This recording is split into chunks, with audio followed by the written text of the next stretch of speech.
Here's how to find Bluetooth on Astron Smart TV. So the first thing that you're going to do is to go ahead and relocate yourself to the settings option of your smart TV. Now, once you're already on the settings option, what you need to do is to click on that and then scroll down if you will see there the Bluetooth icon.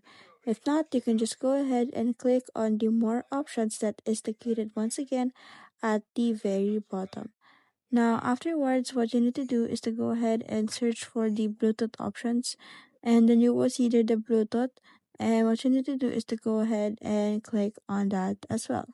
Now, after clicking on that, you have already successfully find the Bluetooth to your smart TV. And the next thing that you can do is you can just go ahead and click on that and make sure that the toggle button under the Bluetooth is turned on if you're going to use it. Now, if not, you can just go ahead and remain it off or turn it off when it's not in use.